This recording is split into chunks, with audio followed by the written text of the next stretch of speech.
এসেছেন মাহফিল কর্তৃপক্ষ কাউকে রিক্সা ভাড়া গাড়ি ভাড়া কাউকে দেয়নি, ঠিক কিনা এটা? এবং মাহফিল থেকে ফিরে যাওয়ার সময় রাতের বেলায় গরুর গোশত দিয়ে ভাত খাইতে দেবে এমন কোন আশা ভরসাও নাই। গরুর গোশত তো ভালো, একটা চকলেটও দেবে না মাহফিল কর্তৃপক্ষ, এটা ঠিক কিনা? তো পয়সা খরচ করে এসেছেন পকেটে, বসেছেন গরমের মধ্যে। আল্লাহর কাছে দোয়া করি, আল্লাহ তাআলা তোমার বান্দারা তোমার কোরআন শোনার জন্য যতটুকু স্যাক্রিফাইস করলো, কোরবানি করলো, গরম কষ্ট করলো, এই কষ্টের বিনিময় কিয়ামতে প্রচন্ড গরমের হাত থেকে তুমি আমাদেরকে আশ্রয় দিও, তোমার আরশের নিচে আমাদেরকে জায়গা করে দিও। প্রিয় ভাই সব, আপনারা সবাই এসেছেন কোরআন শুনতে। কি শুনতে এসেছেন বলুন? আর আমিও এসেছি কোরআন শোনাতে। তবে আমি তো কোরআন শোনাতে পারবো না, সেই ইলম তো আমার নাই। সুবহানাকা লা ইলমা লানা ইল্লা মা আল্লামতানা। আল্লাহ যদি কিছু বলার তৌফিক দেন তাহলে বলতে পারবো। লোকেরা মুফাসসিরে কোরআন আমাকে বলে, কিন্তু আমি তো নিজে জানি আমি কি, আমি কোরআনের তাফসীরের নগণ্য ছাত্র মাত্র। আল্লাহর সাহায্য কামনা করি, আলাইহি তাওয়াক্কালতু ওয়া ইলাইহি উনীব। তিনি যদি দয়া করে কিছু বলার তৌফিক দেন তবে আমি বলতে পারবো ইনশাআল্লাহ। আল্লাহ যেন তেমন কিছু কথা বলার তৌফিক দেন যা আমাদের জন্য, আমার নিজের জন্য, শ্রোতা ভাই বোনদের জন্য তা যেন কল্যাণকর হয়। আমরা বলি আমিন। প্রিয় ভাই সব, শুনতে এসেছি কোরআন, এটা কার? একটু লক্ষ্য করুন তো। কোরআন হচ্ছে একটি মুজিজার নাম। এটি নবী করিম সাল্লাল্লাহু আলাইহি সাল্লামের জীবনে 3 সহস্রাধিক মুজিজা সংঘটিত হয়েছিল। তার মধ্যে শ্রেষ্ঠ মুজিজা হচ্ছে কোরআন। এই কোরআনের অনেক মুজিজা আপনারা শুনেছেন, আমি আজকে মুজিজা আপনাদেরকে দেখাতে চাই। শুনবেন না দেখবেন? মানুষে বলে যে দেখতে পারলে শোনেকে ডাকে, তো আমি মুজিজা আপনাদেরকে দেখাই।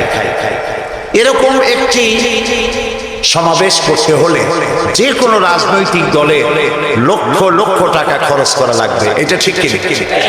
কিন্তু এখানে ওই পরিমাণ টাকা খরচ হয়নি, খুব কম খরচে এই মানুষগুলি এখানে একত্রিত হয়েছে। মৌচাকের মতো মধুমক্ষিকেরা, এ কোরআন হচ্ছে মৌচাক, আর এর থেকে মধু আহরণ করতে এসেছে সব মৌমাছিরা।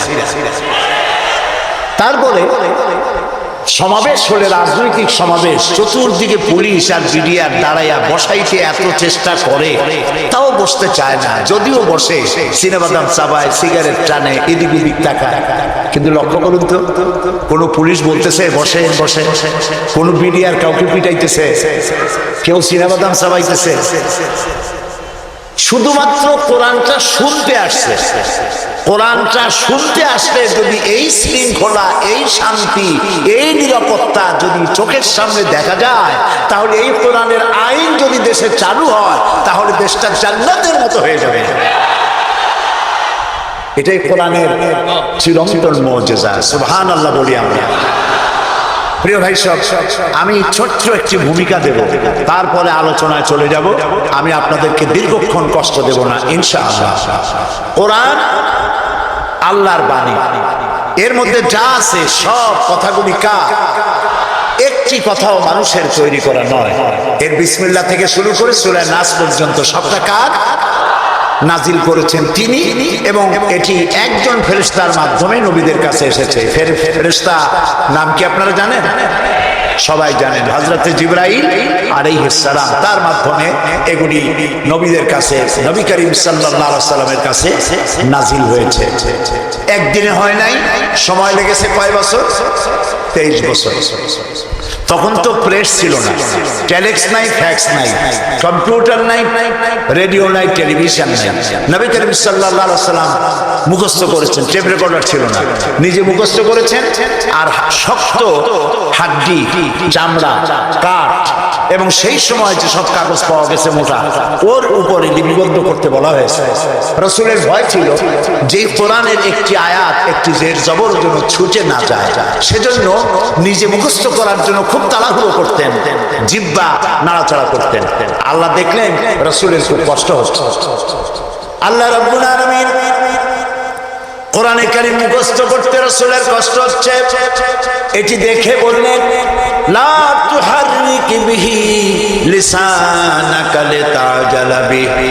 ও নবী, কোরআনে কারীম মুখস্থ করার জন্য আপনার জিহ্বা এত নাড়াচাড়া করার কোনো প্রয়োজন নাই।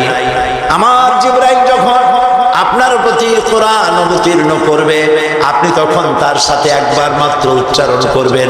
আপনার সিনার ভিতরে গোটা কোরআন শরীফ মুখস্থ করায় দেওয়ার মালিক আমি আল্লাহ। আমি আপনার মুখস্থ করায় দেব। আপনি তো লিখতে পড়তে জানেন না, নামও সই করতে পারেন না।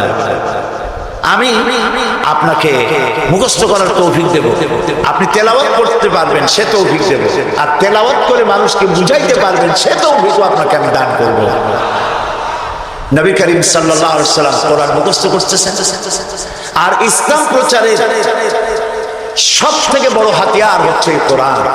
এই কোরআন তিনি তেলাওয়াত করতেছেন। কোরআনের তেলাওয়াত শুনে লোকেরা পাগল হয়ে যাচ্ছে। সুবহানাল্লাহ বলে। কোরআন কি সুন্দর! আপনি যদি তাড়াতাড়ি পড়েন মনে হবে যেন আপনি প্রবন্ধ পড়ছেন, আর যদি থেমে থেমে পড়েন মনে হবে যেন কবিতা পড়তেছেন। এত সুন্দর মিল, এর গতিময় ছন্দ, এর সাবলীল প্রাঞ্জল ভাষ্য এবং এর গতিশীলতা, এর বাচন ভঙ্গি, এর শব্দ বিন্যাস কিয়ামত পর্যন্ত সকল সাহিত্যকে নিচে ফালিয়ে দিয়ে ফেলে দিয়ে কোরআনের এই সাহিত্যিক মান কিয়ামত পর্যন্ত সর্বোচ্চ থাকবে, এর কাছেও কেউ ভিড়তে পারবে না। এই জন্য নবী করিম সাল্লাল্লাহু আলাইহি ওয়াসাল্লাম বলেছেন লা তুহসা আজাইবুহু ওয়ালা তুবলা গারাইবুহু। এই কোরআন কোনোদিন পুরাতন হবে না, এই কোরআন কোনোদিন জীর্ণ হবে না, এর আশ্চর্যকারিতা এবং বিস্ময়কারিতার কোনো শেষ হবে না।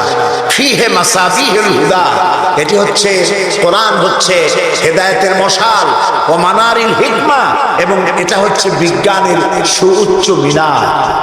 এই যে বিজ্ঞানের আবিষ্কার হচ্ছে, বিজ্ঞানের আবিষ্কার যত বাড়বে কোরআন বোঝা তত সহজ হবে।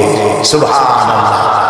নবীজি কোরআন তেলাওয়াত করছেন আর অমুসলিমরা ইসলাম কবুল করে চলছে। কাফেররা সচেতন হয়ে গেল। আমাদের লোকগুলি তো আর ধরে রাখতে পারবো না, সব তো মুহাম্মদ সাল্লাল্লাহু আলাইহি ওয়াসাল্লামের পিছনে লাইন লাগাইছে। তখন তারা হযরত ওমরকে লাগিয়ে দিল যে এই লোকটাকে যেখানে পাওয়া যায় সেখানে মারে। হযরত ওমর রাদিয়াল্লাহু তাআলা তখন জাহিল, তিনি কাফের ছিলেন, মারার জন্য নেমে গেলেন। কোথায় পাওয়া যায় খুঁজতে খুঁজতে জানা গেল যে তিনি মসজিদে হারামে নামাজ পড়ছেন। পেছনে গিয়ে ওমর দাঁড়িয়েছেন, অপেক্ষা করছেন যে ঠিক আছে নামাজ পড়তেছে, নামাজ পড়াটা শেষ হোক, তারপরে আচ্ছা করে দেখ দেখ দেখ দেখ। নবী করিম সাল্লাল্লাহু আলাইহি ওয়াসাল্লাম নামাজের মধ্যে তেলাওয়াত করতেছেন জোরে জোরে।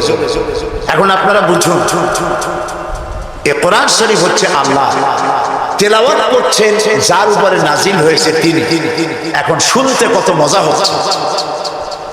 হযরত ওমর তিনি বলছেন যে আমি মনে মনে ভাবলাম যে মুহাম্মদ সাল্লাল্লাহু আলাইহি সাল্লামকে এই সব কথা জেনে শিখায়। উনি তো কোনো স্কুল কলেজে যায় না, মাদ্রাসায় যায় না, কই পান এত সুন্দর সুন্দর কথা?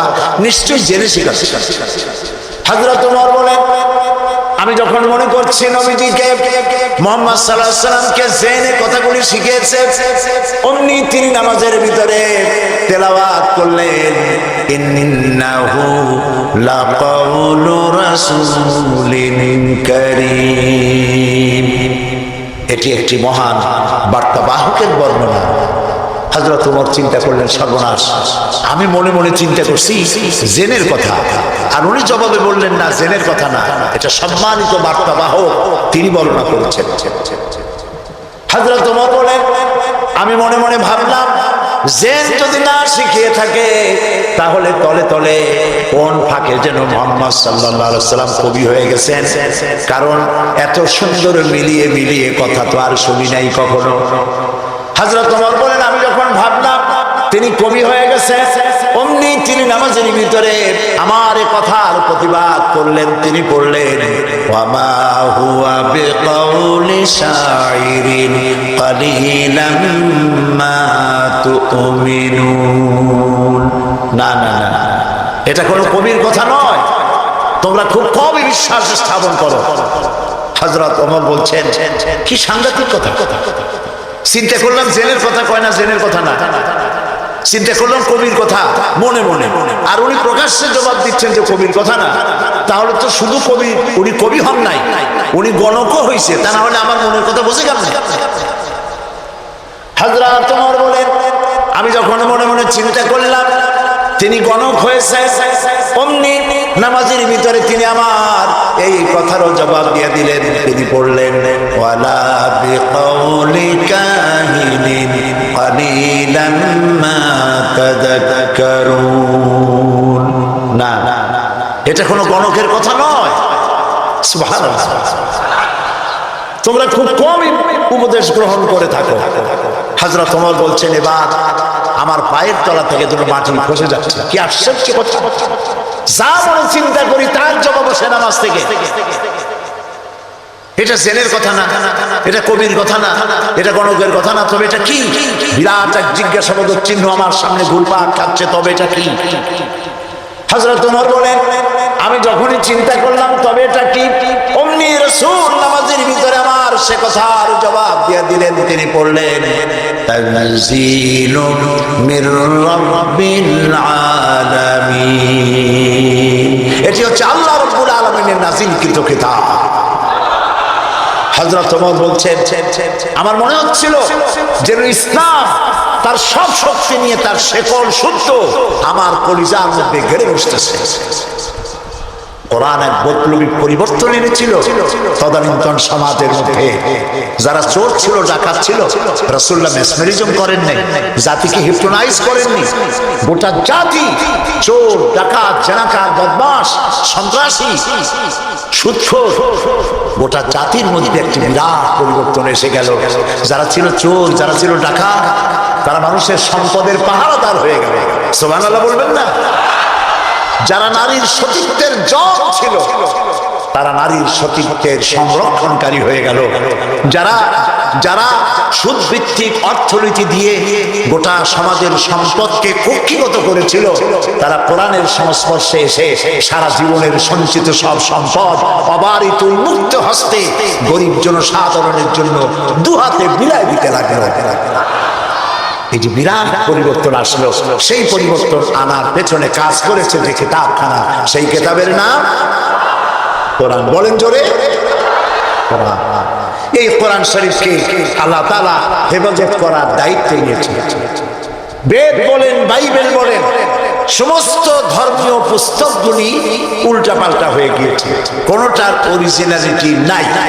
আপনি চ্যালেঞ্জ করতে পারেন বুক ফুলাইয়া, বর্তমান বিশ্বে খ্রিস্টানদের কাছে যে বাইবেল আছে, লুক, যোহন, মার্ক, মথি, scripture, New Testament, Old Testament বলতে যা কিছু বুঝায়, ওদের কাছে আল্লাহর কিতাব বলে তারা যে দাবি করে, চ্যালেঞ্জ হয়েছে বর্তমান যুগে খ্রিস্টানদের কাছে যে বাইবেল আছে এর মধ্যে একটি ওয়ার্ডও আল্লাহর নয়, সব তাদের বানানো। এই চ্যালেঞ্জের মোকাবেলা খ্রিস্টান জগৎ করতে পারে না। কিন্তু কোরআন শরীফ সম্পর্কে এই কথা কেউ বলতে পারবে না যে একটি অক্ষরও মানুষের তৈরি করা। সুবহানাল্লাহ। এটিকে হেফাজত করেছেন কে? আল্লাহ রাব্বুল আলামিন বলেন, ইন্না নাহনু নাযালনা যিকরা ওয়া ইন্না লাহু লাহাফিজুন। কোরআন নাযিল করেছি আমি, আর সংরক্ষণের দায়িত্ব আমি আল্লাহ আমার নিজ হাতে গ্রহণ করেছি। সুবহানাল্লাহ। কোরআন হেফাজতের ব্যবস্থা দেখুন, আল্লাহ তাআলা কোরআন হেফাজত করেছেন। সিন্ধুকের ভিতরে করেন নাই, তাহলে পোকামাকড়ে খাইতে পারতো, নষ্ট করে ফেলতে পারতো।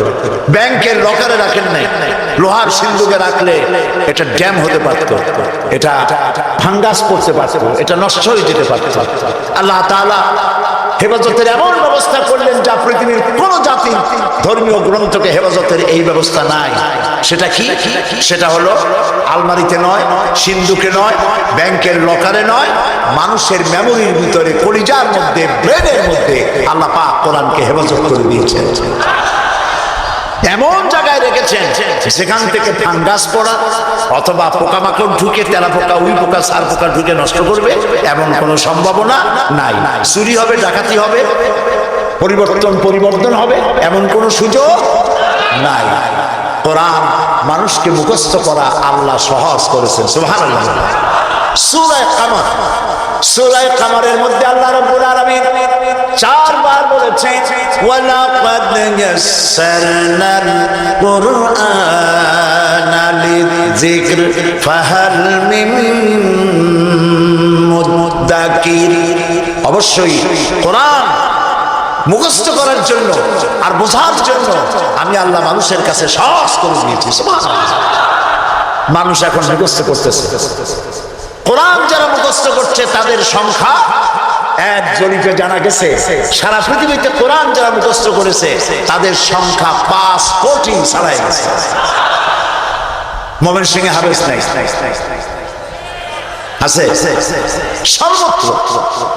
সেবার লন্ডনে এক মাদ্রাসায় আমাকে দাওয়াত করা হলো, হেফজখানা। যারা মুখস্থ করেছে কোরআন তাদের মাথায় পাগড়ি পরাবার জন্য। এখন মাদ্রাসা মুখস্থ করা, কোরআন মুখস্থ করার মাদ্রাসা লন্ডনে হয়েছে, আলহামদুলিল্লাহ।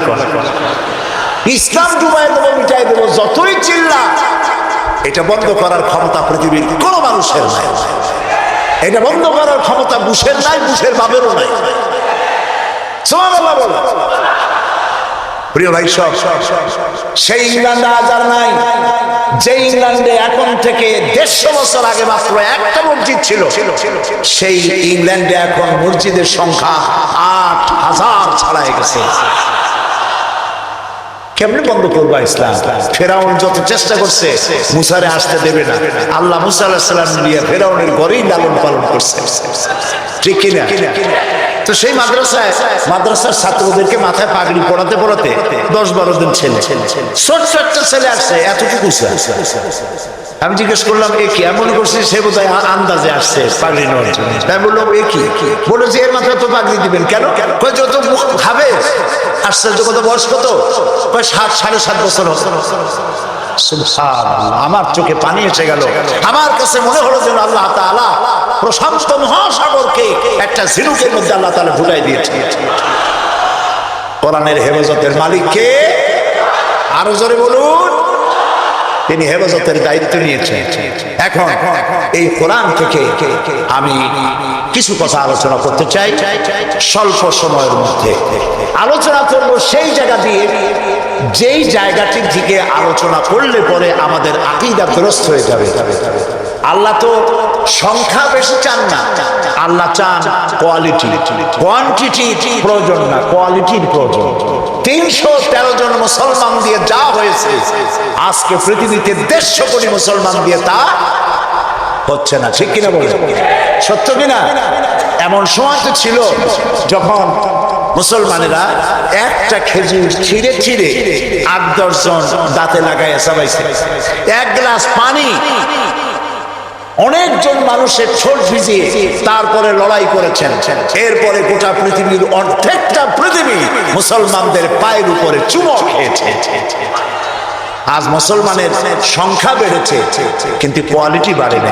কোয়ালিটি বাড়াবার জন্য ফাউন্ডেশন হচ্ছে তাওহীদ, তাওহীদে বিশ্বাস, শিরক থেকে বাঁচা আর তাওহীদে বিশ্বাস স্থাপন করা।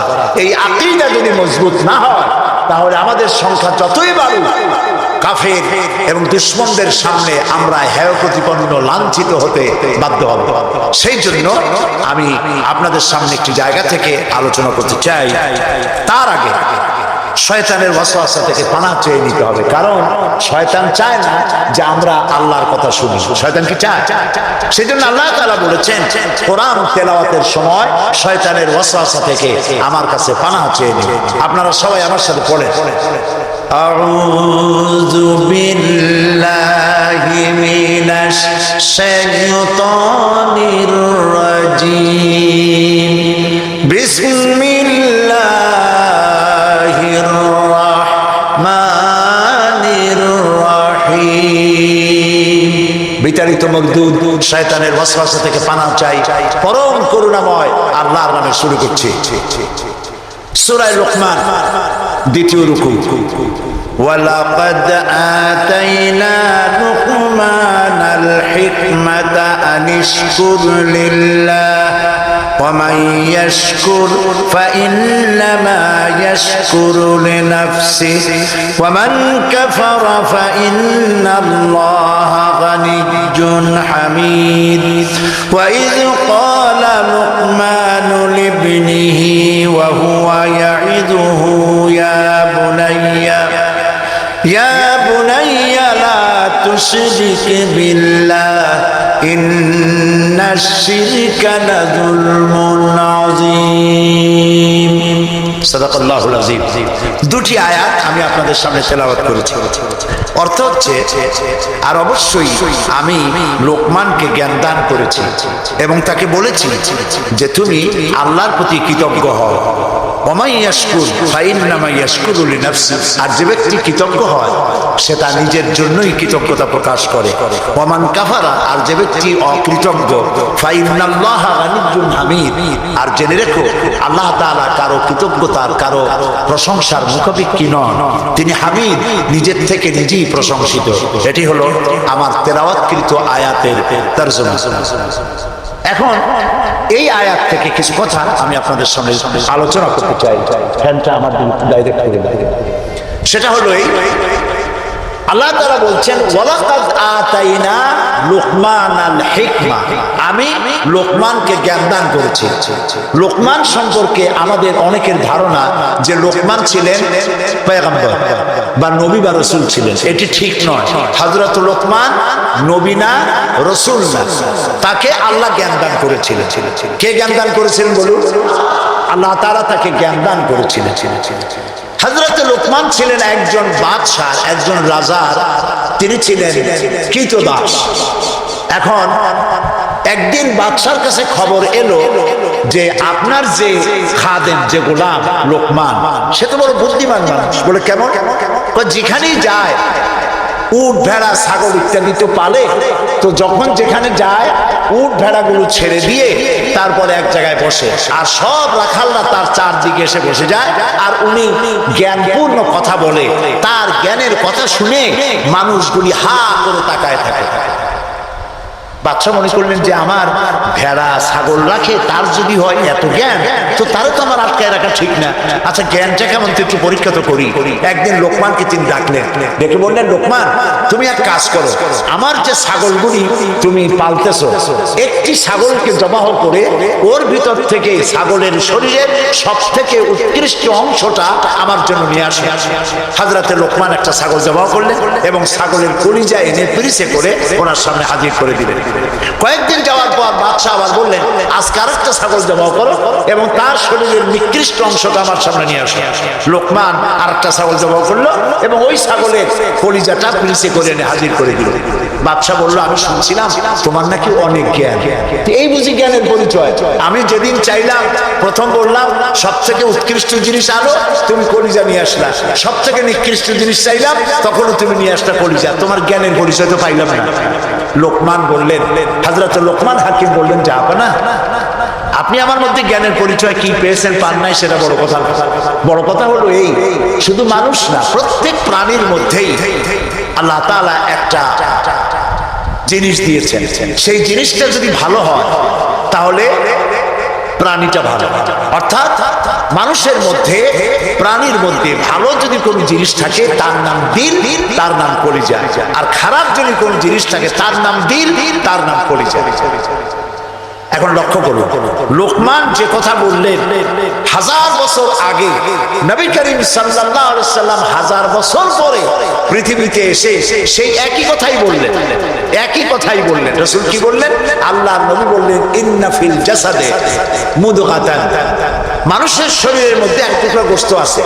গোশত টুকরা ভালো, গোটা শরীর ভালো। গোশত টুকরা খারাপ, গোটা শরীর খারাপ। আলা ওয়াহিয়াল কালব, সেটা হলো হৃৎপিণ্ড, সেটা হলো কলিজা। তাহলে লোকমান যে জ্ঞান পাইছিলেন, যে জ্ঞানের দ্বারা তিনি এই কথা বললেন, সেই জ্ঞানটা কার ছিল? বলেন কার? আর রাসূল যে জ্ঞান পেয়েছিলেন সেই জ্ঞানটা কার? কাজী আল্লাহর পক্ষ থেকে যে জ্ঞান আসে সেই জ্ঞানের কথা একরকম হয়, কিন্তু বুদ্ধিজীবী দার্শনিক তাদের কথা এক হয় না, বিজ্ঞানীদের কথাও এক হয় না। বিজ্ঞানের তো একটা থিওরি এরকম আছে যে বিজ্ঞানের কোনো থিওরি ফাইনাল নয়। বুদ্ধিজীবীদের কথাই ধরুন, কার্ল মার্কস বলেছেন মানুষ পেট সর্বস্ব জীব, আলফ্রেড বলেছেন মানুষ সেক্স সর্বস্ব জীব, আবার ডারউইন এসে বললেন এগুলি তোমরা যা বলো একটাও ঠিক না, মানুষ মোটে মানুষই না। বলে মানুষ কি? মানুষ হল বান্দর। তো চিন্তাবিদ, বুদ্ধিজীবী, দার্শনিক তাদের কথায় মিল নাই, নবীদের কথায় মিল আছে না নাই? বলেন, জোরে বলেন, আছে না নাই? আপনি কি এইরকম একজন দুইজন নবীর খবর জানেন? এক নবী বলেছে আল্লাহ এক, আর একজন বলেছেন বেশি হইতে পারে, নাউজুবিল্লাহ। শুনেছেন এরকম? একজন বলেছে মৃত্যুর পরে আরেকটা জীবন আছে, কবর আছে, হাসর আছে, বিচার আছে, সিরাত আছে, মিজান আছে, বেহেশত আছে, দোজখ আছে। আর এক নবী বলছেন নাও থাকতে পারে। এরকম হয়েছে? হয় না। আদম আলাইহিস সালাম থেকে মুহাম্মদ সাল্লাল্লাহু আলাইহি ওয়াসাল্লাম পর্যন্ত সমস্ত নবীদের কথা কয় রকম? স্লোগান কয়টা? সব নবীদের স্লোগান একটি, আর তাদের সবাই কথা এক, কারণ তাদের কাছে যে কথা এসেছে একটি অভিষ্ট থেকে এসেছে। অভিষ্টটা কার? চিল্লায় বলুন। সমস্ত নবীদের স্লোগান এক ছিল। আদম আলাইহিস সালাম থেকে শুরু করে বিশ্ব নবী মুহাম্মদ রাসূলুল্লাহ সাল্লাল্লাহু আলাইহি ওয়াসাল্লাম পর্যন্ত সব নবীদের স্লোগান ছিল লা ইলাহা ইল্লাল্লাহ, লা ইলাহা, লা ইলাহা ইল্লাল্লাহু মুহাম্মাদুর রাসূলুল্লাহ। সুতরাং দেখা গেল আল্লাহ রাব্বুল আলামিনের থেকে জ্ঞান যারা পায় তাদের কথার মধ্যে কোনো বৈপরীত্য হয় না। হযরতে লোকমান বললেন এই যে কলিজার কথা, দিল, কাল, হার্ট, এটা ভালো সব শরীর ভালো, এটা খারাপ সব খারাপ। মন যদি ভালো হয় হাত ভালো কাজ করবে, বলেন ঠিক কিনা? হাত ওজনে কম দেবে না, মন ভালো ওজনে কম দেবে না, হাত খাদ্যে ভেজাল দেবে না, জমিনের আইন ঠেলবে না, পরনারী স্পর্শ করবে না, সুবহানাল্লাহ বলে। আর মন যদি খারাপ হয় চোখ শুধু খুঁজে বেড়াবে মেয়ে লোক কোথায়, পাও খুঁজে বেড়াবে খারাপ জায়গা কোথায়, হাত খুঁজে বেড়াবে খারাপ জিনিস কোথায়, ঠিক কিনা? মন ভালো সব ভালো। এই দিল আবার তিন প্রকার হয়। দিল কয় প্রকার? তিন প্রকার। কোরআন থেকে বলছি দিল তিন প্রকার: সুস্থ দিল, অসুস্থ দিল, মৃত্যু দিল। এই তিন প্রকারের দিল। এখন আসুন অ্যানালাইসিসের মাধ্যমে আমরা দেখি আমাদের কোন দিল। সুস্থ দিল কাকে বলে? আল্লাহ রাব্বুল আলামিন বলেন আল-ইয়াওমা লা ইয়ানফা'ু মালুন ওয়ালা বানুন ইল্লা মান আতাল্লাহা বিকলবিন সালিম। এটি হলো সুস্থ দিল। সেই কিয়ামতের দিনে মাল, ধন, সন্তান, সন্ততি কোনো কাজে আসবে না, শুধু উপকারে আসবে প্রশান্ত আত্মা নিয়ে। কেউ যদি প্রশান্ত কাল্ব নিয়ে কেউ যদি আল্লাহর দরবারে উপস্থিত হয় সেই দিলটা কাজে লাগবে। এইটা হলো সুস্থ দিল। অসুস্থ দিল কোনটা? ফি কুলুবিহিম মারাদুন ফাযাদাহুমুল্লাহু মারাদা। তাদের দিলের মধ্যে ছিল একটি রোগ, সেই রোগকে আল্লাহ আরো বৃদ্ধি করে দিলেন। অসুস্থ দিলের নমুনা কি? ওয়াজ ভালো লাগে, সিনেমাও খারাপ লাগে না, মসজিদও ভালো লাগে, কীর্তনও খারাপ লাগে না। এই যে দুইটা ভালো লাগে এটি হলো অসুস্থ দিল। এটার নাম কি? আছেন আমাদের সমাজে কাজে হুজুর ওয়াজ শুনতে খারাপ লাগে না, কিন্তু গান যখন শুনি তাও মজা লাগে, মসজিদও ভালো লাগে, সিনেমাও খারাপ লাগে না। আছেন এরকম লোক? আচ্ছা, এটা কেন? এটা হলো এই জন্য যে ইমানের মধ্যে জং ধরে গেছে। সাপে যদি রাত্রে কামড়ায়, রাতের বেলায় সাপে কামড়াইছে, ওজার কাছে যায় লোকেরা। মোমেন শাহীতে ওজা আছে না? ওজার কাছে যায়, যে বলে সাপে কামড়াইছে। এখন ওজা প্রথমে টেস্ট করবে যে সাপটা বিষধর সাপ না বিষহীন সাপ। সাপ তো দুই রকম আছে। যে সাপে কামড়াইলে তাৎক্ষণিকভাবে লোক মারা যায় ওই সাপের মোমেন শাহীতে কি বলে? কি বলে? গোখলো সাপ। আর যেটা দেখতে খুব রং ছং মোটা টোটাও আছে কিন্তু কামড়াইলে কিছু হয় না, ওইটা কি? জোড়া সাপ। এখন জোড়া সাপ না গোখরো সাপ কামড়াইলো কোনটায় দেখে তো নাই। এটা বোঝার জন্য ওঝা করে কি, সাপে দংশিত ব্যক্তির জিহ্বার উপরে লবণ এবং ঝালওয়ালা মরিচ এগুলো দিয়ে দেয় জিহ্বার মধ্যে। যদি সে বলে পানি পানি লাগে, যত মরিচ দেয় তত পানি পানি লাগে, তাহলে বুঝতে হবে বিষধর সাপে দংশন করেছে। আর যদি সে বলে যে ঝাল লাগতেছে লবণ লাগতেছে, তাহলে বুঝতে হবে যে জোড়া সাপে কি করছে, দংশন করেছে। এটি হলো সাপ যদি বিষধর হয়, তো বিষধর সাপের বিশে সর্বপ্রথম যে কাজটা করে সেটা হলো জিহ্বার স্বাদকে নষ্ট করে দেয়। মানুষের ঈমানের জন্য সব থেকে বিষাক্ত সাপ হলো শয়তান। এ যখন মানুষকে ওয়াসওয়াসা দেয়, আর শয়তানের ওয়াসওয়াসা যখন মানুষ পড়ে যায়, তখন তার ঈমানের স্বাদ নষ্ট হয়ে যায়। তখন সিনেমাও ভালো লাগে, মসজিদও ভালো লাগে, ওয়াজও ভালো লাগে, গানও ভালো লাগে। এটি হলো অসুস্থ দিল। এবার মৃত্যু দিল কি? মৃত্যু দিল সম্পর্কে আল্লাহ বলছেন, ওয়ালাকাদ যারানা লিজাহান্নামা কাসীরাম মিনাল জিন্নি ওয়াল ইনস লাহুম কুলুবুন লা ইয়াফকাহুনা বিহা। মানুষ আর জিনদের মধ্যে আল্লাহ তাআলা বলেন, আমি এক শ্রেণীর রেডিমেড জাহান্নামী তৈরি হয়েই আছে মানুষ এবং জিনের মধ্যে। ওরা কারা? লক্ষ্য করুন, মৃত্যু দিল কাদের? লাহুম কুলুবুন লা ইয়াফকাহুনা বিহা, যাদেরকে আমি হৃৎপিণ্ড দিয়েছি, বিবেক দিয়েছি, সব বোঝে, আমারে বোঝে না। আছে না এরকম কিছু বুদ্ধিজীবী? বলেন আছে না? কবি আছে না এমন কিছু? সাহিত্যিক আছে না এমন কিছু? নারীর সৌন্দর্য, নারীর রূপের সৌন্দর্যের ব্যাপারে কবিতা লিখতে লিখতে কলমের কালি শেষ হয়ে যায়, কিন্তু এই সৌন্দর্য কে দিলেন তার চিনতেই পারল না। ফুলের ব্যাপারে গান লেখে, কবিতা লেখে, ফুলের রং, ফুলের গন্ধ। প্রজাপতি, প্রজাপতি কে এত সুন্দর করে, কোন শিল্পী তোমার ডানায় এত সুন্দর রং দিল, তার গান তৈরি করে, কিন্তু প্রজাপতির রং কে দিল আরে খুঁজে পায় না। তারপরে বলে কি? বলে যে সব বুঝেছি, শান্তিনিকেতন গিয়া পড়ে শুনিয়া সাহিত্যের উপরে ডক্টরেট ডিগ্রি নিয়া কয় সব বুঝেছি। বলে বাবা কি বুঝেছো? কয় দেয়ার ইজ নো গড। সারা জীবন বসে বুঝলো যে প্রভু বলতে কেউ নাই, আল্লাহ বলতে কেউ নাই। বলেন নাউযুবিল্লাহ। লাহুম কুলুবুন লা ইয়াফকাহুনা বিহা, সব বোঝে কিন্তু আল্লাহর চেনে না। নিজের শরীরটা দেখে, আল্লাহরে খুঁজে পায় না। আরে তুমি তো তোমার শরীরটা দিয়েই আল্লাহরে চিনতে পারো। সুবহানাল্লাহ। শরীরটা দিয়ে আল্লাহরে চেনা যায়। এই যে দুটো চোখ, এই চোখ দিয়ে সব সময় আমরা নেগেটিভ দেখি। সব সময় প্রতিটি চিত্র, প্রতিটি মুহূর্তে নেগেটিভকে পজিটিভ করে দেখায় কে? কে দেখায়? সুবহানাল্লাহ।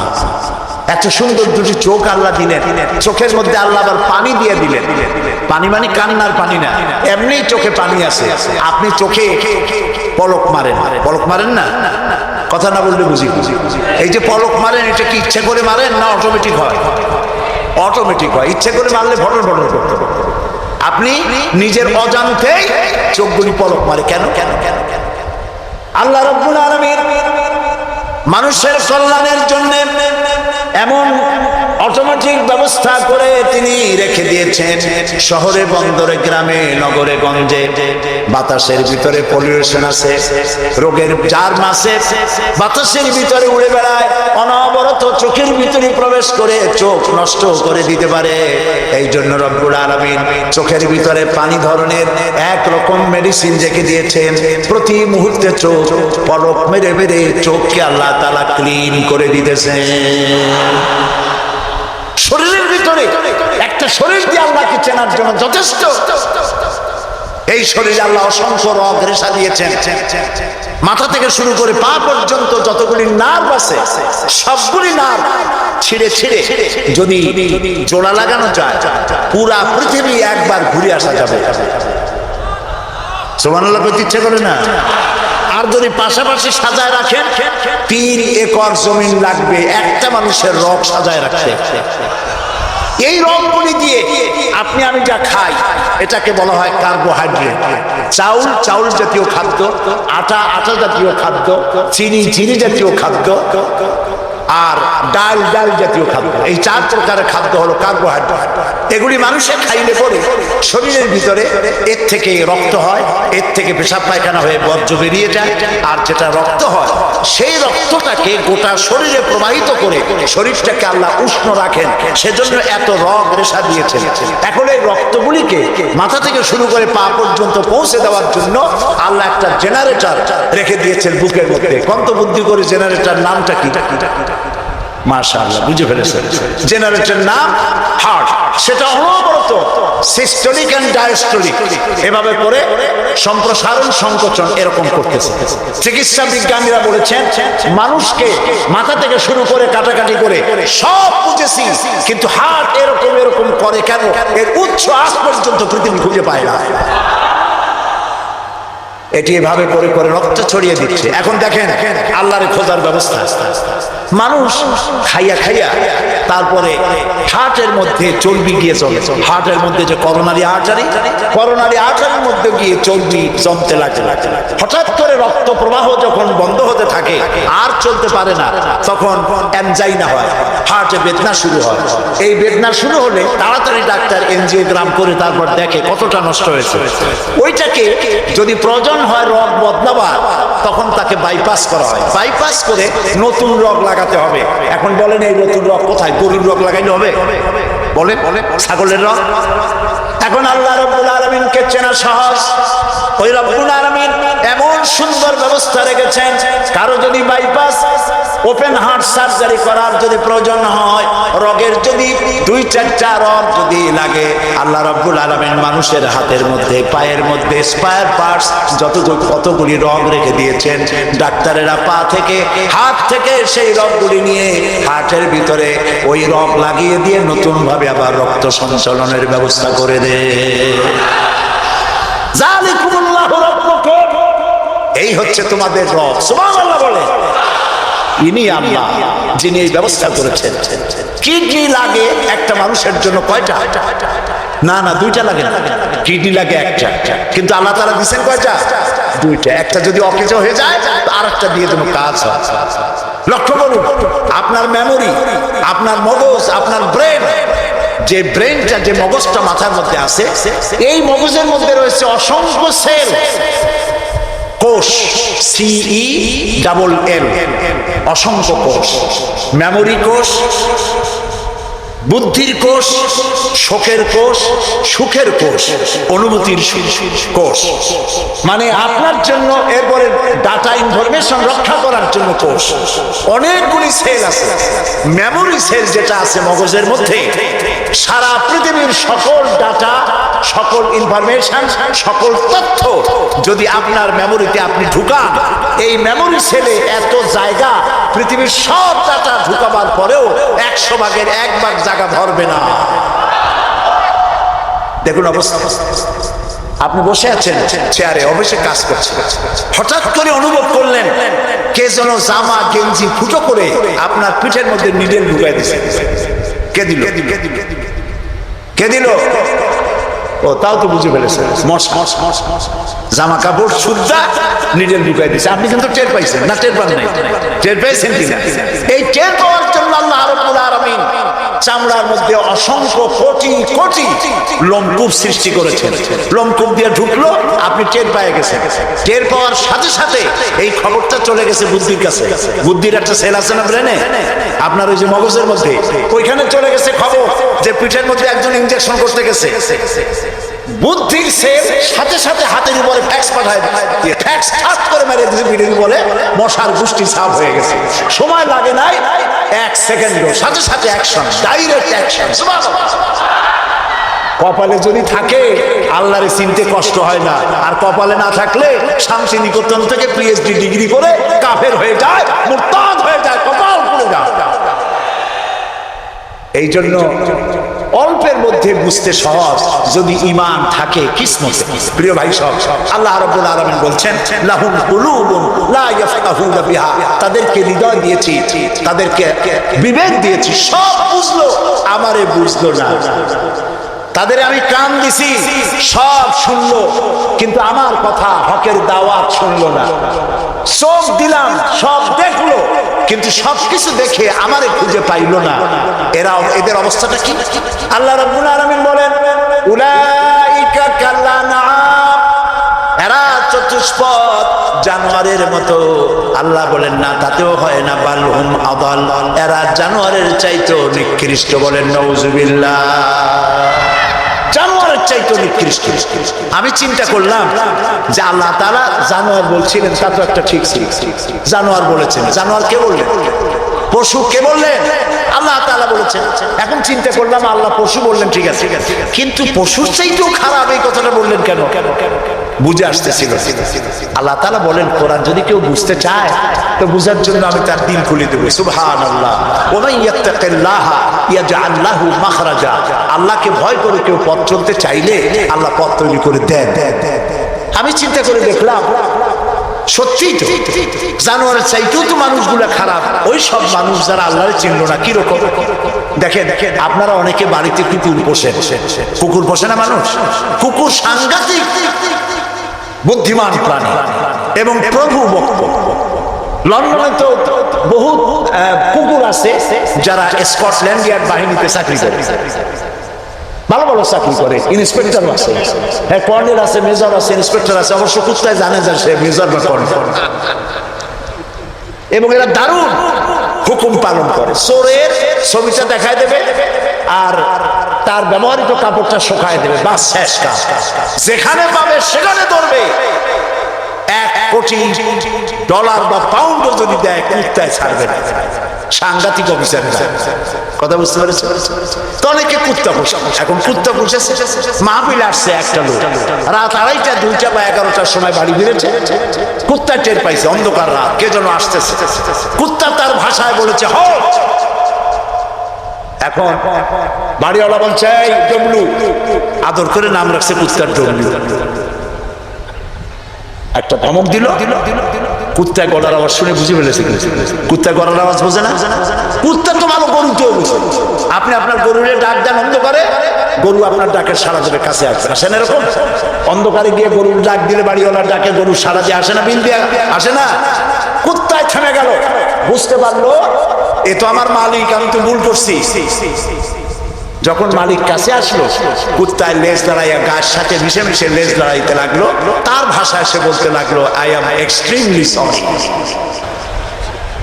ও গ্রিন সিগন্যাল, লেজ দাঁড়াইয়া গ্রিন সিগন্যাল দিয়ে দিল, হুজুর আপনি যাইতে পারেন, স্যার আপনার জন্য দরজা খোলা। কিন্তু এইখানে যদি চোর হইতো আর ডাকাইত হইতো আর যত বলতো ডবলু থাম, তাহলে সে কি থামতো? গর্দানে কামড়াইতো, না হয় ঠ্যাঙ্গে কামড়াইয়া ঠ্যাং ঠং ভেঙে দিত, ঠিক কিনা?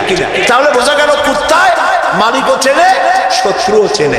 আল্লাহ কয় উলাইকা কালানাম, এগুলো জানোয়ারের চাইতে খারাপ, বালহুম আদাল, এই জন্য খারাপ। কুত্তায় তো মালিক চিনলো, দুশ্মনও চিনলো, বন্ধুও চিনলো। এই মানুষগুলি আল্লাহকে চিনলো না, প্রভুকে মালিককে চিনলো না, তাকে অস্বীকার করলো। কুত্তার চাইতে নিকৃষ্ট। প্রিয় ভাই সাহেব, মানুষের এই 3 প্রকারের দিন, সুস্থ দিন, অসুস্থ দিন, আরেকটি হলো কি দিন? মৃত্যু দিন। সকল প্রকার দিনের একটা চিকিৎসা আল্লাহ কোরআনে করে দিয়েছে। সুবহানাল্লাহ। আল্লাহ রাব্বুল আলামিন বলেন, সব হৃদয় জনিত, কলব জনিত রোগের চিকিৎসা হলো আলা বিযিকিরিল্লাহি তাতমাইন্নুল কুলুব। একমাত্র আমার স্মরণ, আমার জিকির, আমার স্মরণ মানুষের অন্তরাত্মাকে ঠান্ডা করে দিতে পারে, কলিজা ঠান্ডা করে দিতে পারে। আমার স্মরণে, আমার জিকিরে, আমার পথ অনুসরণ। প্রিয় ভাই সব, হযরত লোকমান তিনি বলছেন, আল্লাহ তাআলা বলছেন, আমি তাকে কি দিয়েছিলাম? জ্ঞান দান করেছিলাম। সেই জ্ঞানের ভিত্তিতে জ্ঞান দিয়েছিলাম এই জন্য যেন তিনি আমার শুকর আদায় করে। হযরত লোকমান আল্লাহর দেওয়া জ্ঞান দিয়ে শুকর আদায় করলেন এইভাবে যে তিনি আল্লাহর গুণগান, আল্লাহর তাওহীদের প্রচার শুরু করে দিলেন। সুবহানাল্লাহ। আল্লাহ তাআলা বলছেন, ওমান ইয়াশকুর, যে ব্যক্তি কৃতজ্ঞতা স্বীকার করে তার নিজের জন্য, আর যে করে না সে তার নিজের ক্ষতিই করে। এই যে আমরা মাগরিবের নামাজ পড়লাম, এই নামাজ পড়ছি কার জন্য? বলেন সবাই। উপকার হবে কার? উপকার হবে আমার। এই যে মাঝে মধ্যে আপনারা আলহামদুলিল্লাহ বলেন, সুবহানাল্লাহ বলেন, এতে উপকার কি আল্লাহ না আমার? বলেন সবাই। তাম পৃথিবী এটা এই জন্য যে আল্লাহ তাআলা বিরাটত্ব খুব লক্ষ্য করুন। আল্লাহ তাআলা বিরাটত্ব, মহানত্ব, শ্রেষ্ঠত্ব এবং মর্যাদা যে স্তরে আল্লাহ তাআলা আছেন, আমরা শুকর করে, প্রশংসা করে, সেজদা করে সেই স্তর থেকে 1 ডিগ্রি উপরে উঠাইতে পারবো না।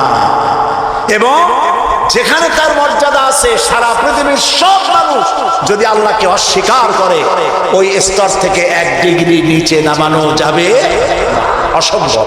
এই জন্য কৃতজ্ঞতা যে প্রকাশ করে সে আল্লাহর জন্যই করে। আমরা যদি আল্লাহর জিকির আজকার না করি, আল্লাহর ক্ষমতা শেষ নাকি? বলে আল্লাহ রাব্বুল আলামিন বলেন, ইউসাববিহু লিল্লাহি মা ফিস সামাওয়াতি ওয়া মা ফিল আরদ। আকাশে যা কিছু আছে, জমিনে যা কিছু আছে, এর মাঝখানে যা কিছু আছে, সব আমার জিকির করছে, আমার তাসবিহ করছে। আপনারা বসন্তকালে গাছের ডালে শোনেন কোকিল পাখি কুহু কুহু করে ডাকতেছে। আল্লাহ রাব্বুল আলামিন বলেন, ওয়ালাকিন লা তাফকাহুনা তাসবিহাহুম। তোমরা ওদের তাসবিহ বুঝো না, তোমরা শোনো কুহু কুহু, আসলে সে ডাকে আল্লাহু আল্লাহু। বউ কথা কয়, আছেন একটা পাখি মমন সাইতে নাই আছে, ছোটবেলা থেকে শুনতেছি বউ কথা কও, বউ কথা কও। ওর বউ এত অভিমান করলো কেন? কথা মুখে কয়ই না, আসলে বউ কথা কও আমরা শুনি। আর আল্লাহ বলছেন, ওয়ালাকিন লা তাফকাহুনা তাসবিহাহুম, ওরা আমার জিকির করছে, তোমরা বুঝো না। মানুষ বুঝবে কেন? মানুষ তো আন্দাজে যা শোনে, শব্দের সাথে আপনি যা মিলাবেন তাই কিন্তু হয় ভাই। যেমন ট্রেন ছাড়ছে, ট্রেন যখন ছাড়লো তো প্রাথমিক আওয়াজ শোনা যায় যাচ্ছি যাব, যাচ্ছি যাব। যখন জোরে চলে তখন শোনা যায় যাচ্ছি যাব, যাচ্ছি যাব, এরকম শোনা যায়, ঠিক না? শব্দের সাথে এরকম যা মিলাবেন তাই হবে। এক ব্রিটিশ নাগরিক নাকি ছিল বাংলাদেশে, এসে দেখে জমিনে চাষ করতেছে এক লোক দুপুরবেলা। তো তারে গিয়ে ব্রিটিশ জিজ্ঞেস করতেছে, ব্রিটিশ নাগরিক জিজ্ঞেস করতেছে ইংলিশ, বেটা হাউ ডু ইউ? তো কৃষক বলতেছে, আমার বুঝি খাইয়ে খাইয়ে কাম নাই, এখন তোমার সাথে আমি এই চাষ ছাড়িয়ে দিয়ে হাডুডু খেলবো, এটা কথা হইলো নাকি? মানে শব্দের সাথে মানুষ যা মিলাইতে চায় তাই মেলে। আল্লাহ তাআলা বলছেন, তোমরা যা শুনতে পাও, পাখিগুলি তার কলকাকলিতে, বাতাস তার শনশন রবে, নদীগুলি তার কুলু কুলু নাদে, পাতাগুলি তার মর্মর শব্দে। যত আওয়াজ শুনতে পাও এগুলি সব নিছক আওয়াজ নয়, সবগুলির ভিতর থেকে আমার জিকির, আমার তাসবিহ হতেছে আল্লাহু আল্লাহু আল্লাহু আল্লাহু। হযরত লোকমান বলেন, আল্লাহ তাআলা শোনাচ্ছেন লোকমানের কথা, ওয়া ইয ক্বালা লুকমানু লিবনিহি ওয়া হুয়া ইয়াইযুহু ইয়া বুনাইয়া লা তুশরিক বিল্লাহ। স্মরণ করো সেই সময়ের কথা যখন লোকমান তার ছেলেকে ডেকে বলছেন, ইয়া বুনাইয়া, হে আমার কলিজার টুকরা সন্তান। আপনারা কি শুনতেছেন? আমার সাথে সাথে তাহলে বুঝতে সুবিধা হবে। হযরত লোকমান বলছেন, ইয়া বুনাইয়া, ও আমার কলিজার টুকরা সন্তান। ওলামারা জানেন যে এখানে হওয়া উচিত ছিল ইয়া ইবনি, ইয়া ইবনি, ও আমার ছেলে। কিন্তু আল্লাহ তাআলা শোনাচ্ছেন লোকমান ডেকে বলেছি ইয়া বুনাইয়া, আমার ছেলে। ওইভাবে না বলে তিনি বললেন কি, ইয়া বুনাইয়া। বুনাইয়া মানে কি? বুনাইয়া শব্দ এটা হলো তাসগীর করা হয়েছে। এটা বলা হলো, হে আমার কলিজার টুকরা, নয়নের পুতুলি, বাবা ধন, সোনামণি। সুবহানাল্লাহ বলে। দাওয়াতে এটি হলো টেকনিক। আপনি যখন ইসলামের দাওয়াত দিবেন তখন আপনাকে দাওয়াত দিতে হবে মিষ্টি ভাবে। আল্লাহ শিখাই দিয়েছেন, উদউ ইলা সাবিলি রাব্বিকা বিল হিকমাতি ওয়াল মাউইজাতিল হাসানা। উত্তম ভাবে, মিষ্টি করে, সুন্দর করে, বৈজ্ঞানিক পন্থায় সুন্দর সুন্দর কথা দিয়া মানুষকে আমার পথে ডাকো। আল্লাহ তাআলা বলছেন, সুবহানাল্লাহ। এই জন্য আপনি মেজাজ খারাপ করলে পারবেন না। যে চোরের কাশি রোগ হয় আর যে পীরের মেজাজ খারাপ, এ দুইজন ব্যবসায় ভালো করতে পারবে না। পীরের যদি মেজাজ খারাপ বেশি হয় মুরিদারটাও পাবে না। আর যদি চোরের কাশি রোগ হয় চুরি করতে গিয়ে পিটান খাওয়া ছাড়া পথ নেই। তা আপনি দিনের দাওয়াত দিবেন, আপনার মেজাজ ভালো হইতে হবে, দাওয়াত দিবেন মিষ্টি করে। রাসূলুল্লাহর কথাটাই দেখেন, আগেই কোন সুবহানাল্লাহ।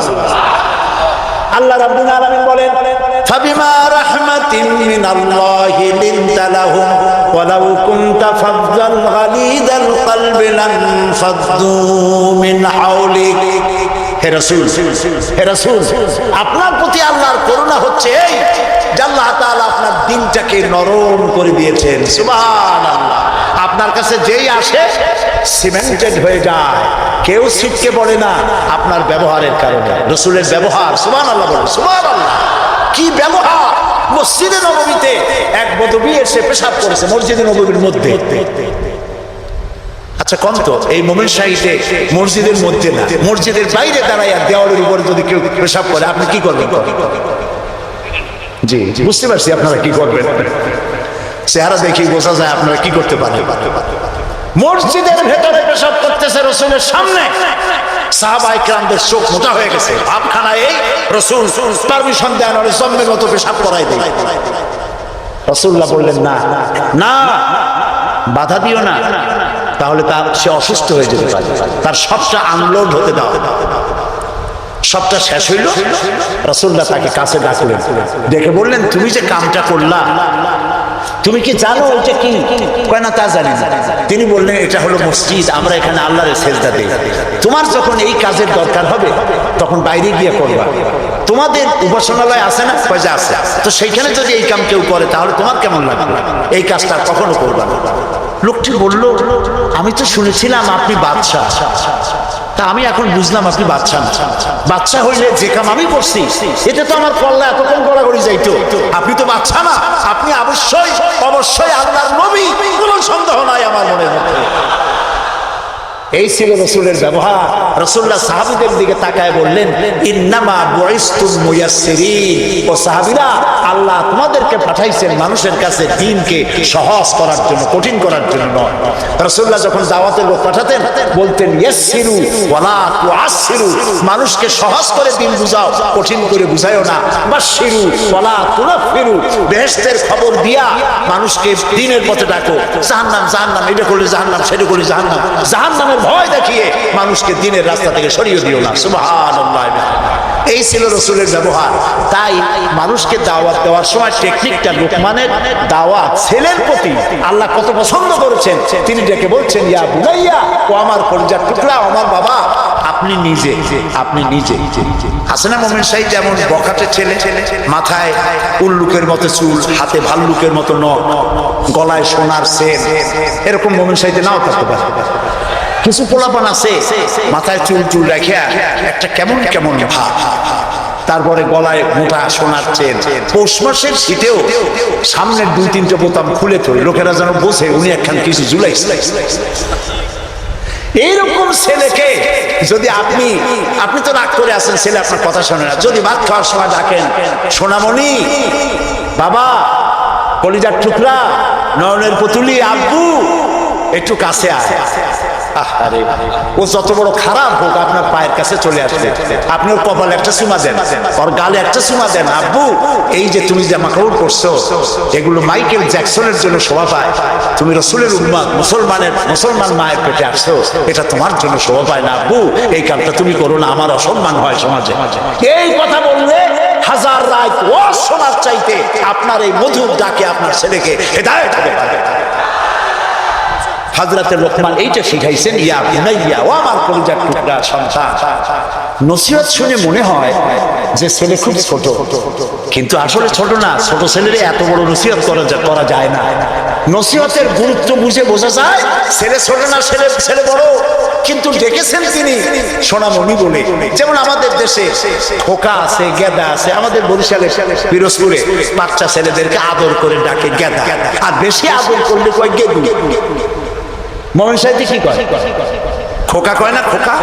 খোকা বা গেদা কিছু বলে তো বাচ্চাদেরকে? গেন্দা, গেন্দা তো আরো মজা।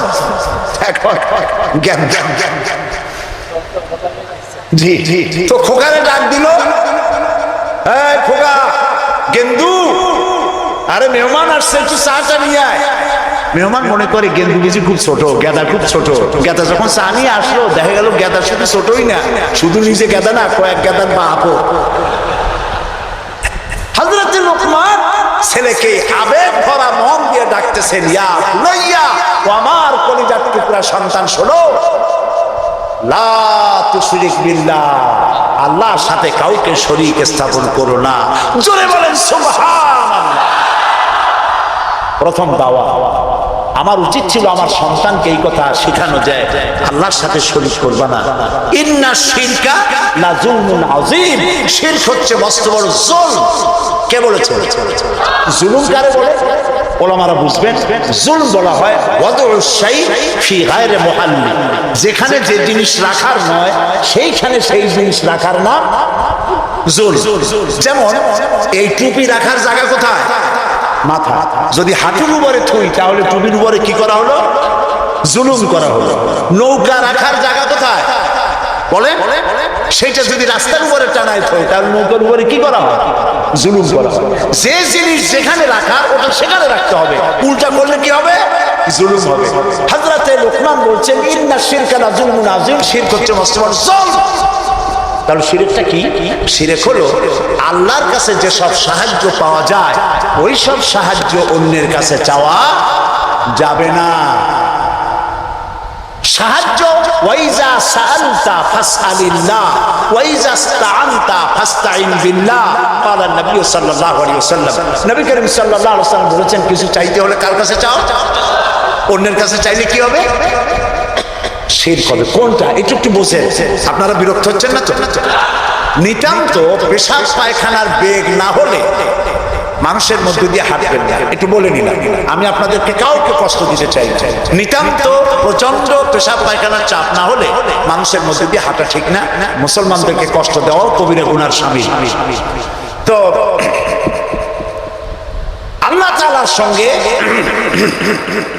চাইলে পরে চাওয়াটাই শিরক নয়। যেমন আমার ঘরে অনেক সময় মেহমান আসে, আমার ঘরে চা বানাবো, চিনি নেই, তখন আমার ঘরে কাজের লোককে বলা হয় দোতলায় যাও বা তিনতলায় যাও, একটু চা, একটুখানি চায়ের পাতা বা একটুখানি চিনি চাই নিয়ে আসো। এটা কিন্তু শিরক না।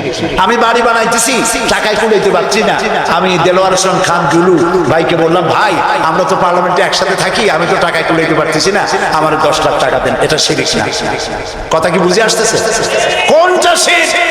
শিরক হলো বিবাহ করেছে 8-10 বছর বাচ্চা হয় না, এই বাচ্চা আপনি কোনো খাজা বাবা কোনো পীরের মাজারে চাইতে পারবেন না, এটার নামই শিরক। আমার অসুখ হয়েছে, আমি রোগ মুক্তির জন্য কোনো পীরের নামে মানত করতে পারি না, হারাম। মানুষের নামে মরা পীর অথবা জীবিত পীর, কোন পীরের নামে মানত এবং তার কাছে আশা পূরণের জন্য যাওয়া জায়েজ নাই,